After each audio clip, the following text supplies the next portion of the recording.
There is a beautiful incident that occurred around Ashtavakra. When Janaka Maharaj, the emperor, became enlightened. A rare thing, an emperor becoming enlightened. It's not only a rare thing, it is a fantastic thing because an enlightened ruler means many things to the people. There is no better blessing. So when it happened, Ashtavakra, his guru, as gurus are known to be always difficult. When you just think you found your way, they tell you that's not it. When Janaka thought he's enlightened and this is it, Ashtavakra said, that's not it, you have to go back and rule the kingdom because you may not want it, that's not the point. The point is people deserve an enlightened king. So, Janaka, whenever he found time, he made his trips to Ashtavakra's hermitage in the… little deep into the jungle. So, Janaka making regular trips to the hermitage. Obviously, because gurus are lonely people, you know.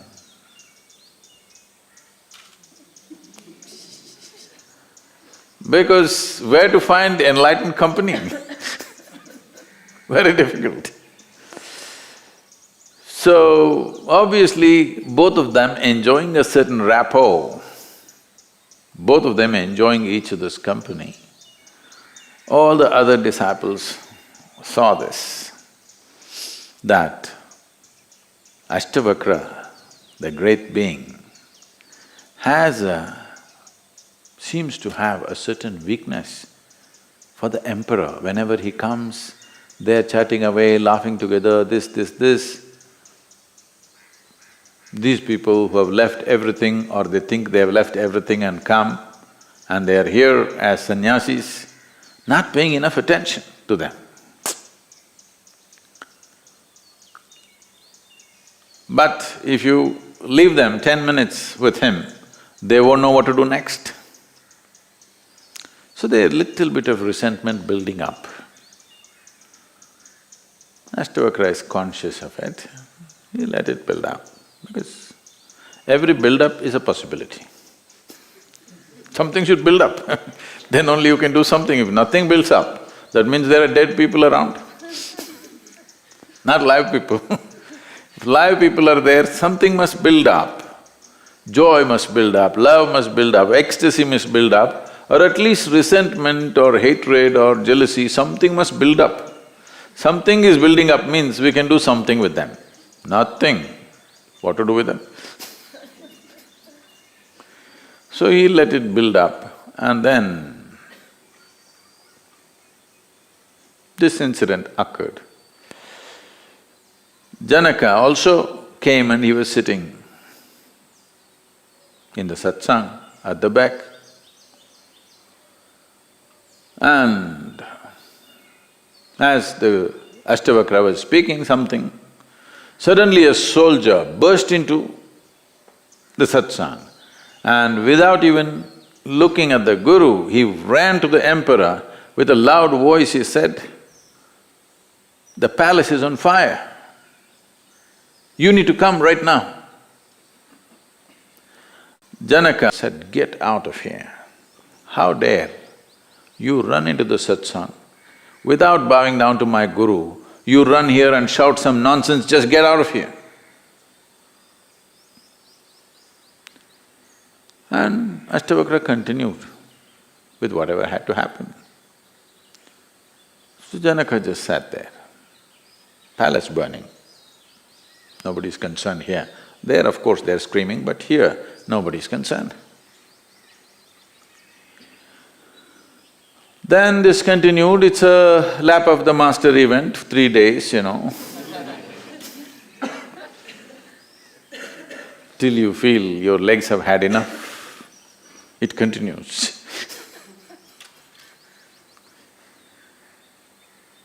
Then it was going on and one of the boys who is helping around in the ashram ran into the satsang and said, "A bunch of monkeys are playing havoc with these brahmacharis' clothes." The moment this boy said this, many of them got up and ran to save the clothing. What is their clothing? Not designer stuff, it is designer of course, but just a piece of loincloth, a piece of cloth. They ran to save those cloths and then they chased away the monkeys and recovered whatever they could and they came back. So Ashtavakra continued and then he said, "Here is an emperor, his palace full of wealth and people. Not only physical wealth, there are people, there are lives, people who are dear to him. Palace is burning, but he is concerned about breaking the rhythm of the satsang. You, who claim that you've given up everything in your life, for a piece of cloth, without even thinking you run out, without even looking at me, to save a piece of cloth. No, but we have only two, one we are wearing, one is there. The monkeys take it away, what do we do? So we are in a more needy situation than the emperor. Maybe emperor can build another palace, but we… Well, you could learn something from Adam. There are lots of Adam's underwears in the trees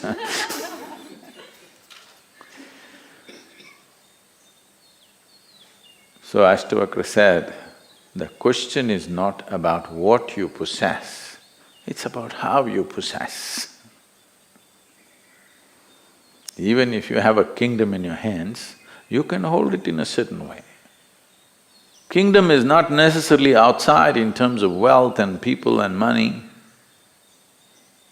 For most people, their kingdom is their own body and their mind. How you hold it? If you hold it one way, it will make you bleed with pain. If you hold it another way, you will be spot on with life because it doesn't take effort to be life. I'm just reminding you, you are life. Hello? Yes, you are. Just see the rock which is standing next to you, how simple and easy it is. Yes or no? If you were not life, how simple and easy it is. This is why people want to drown themselves in alcohol and drug and excessive food and something else, or the toilet cleaning. Because in some way, you have discovered not being life is so simple and easy. If you're not very alive, it's so simple and easy, just sit somewhere like a rock. But when the moment of death comes, you know you are life pretending to be something else, otherwise you couldn't die. That will become a point of inflection. So, we want you to be conscious. This is the reason why I'm constantly reminding you, you will die one day, you will die one day. I'm not wishing death for you. It's just that without my help it'll happen, I'm confident about that. I don't have to wish you death, you anyway will die.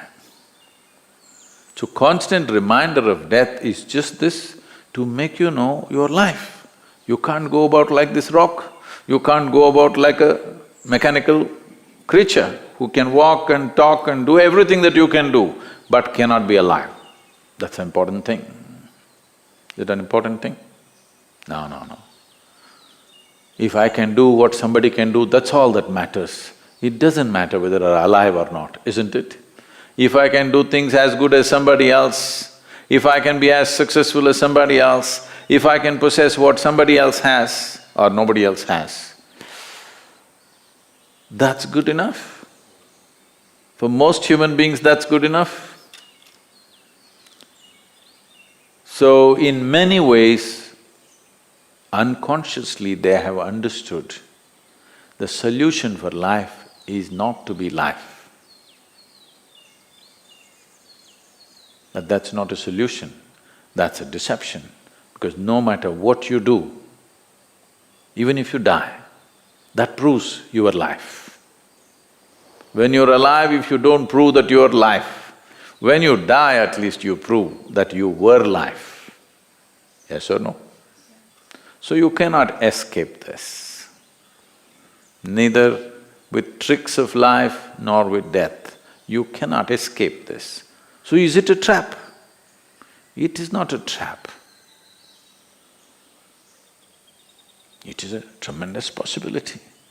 The soil that you walk upon is aspiring to become life. If there was no aspiration, it wouldn't stand up as a tree. There is… that which is not life is aspiring to become life. Otherwise, nothing would happen in the universe. Everything is aspiring to become life and become the peak of life. You can call this evolutionary process, you can call this whatever you want, but essentially everything that is not life is aspiring to become life. Everything that is life is aspiring to become a higher life. This is not a teaching, this is not a scripture, this is not somebody's ideology, this is the way. Life is always… this aspiration is there. The only way you can quieten it is by pretending to be not life or by getting enlightened. Both these things will do the same. Same result, but worlds apart.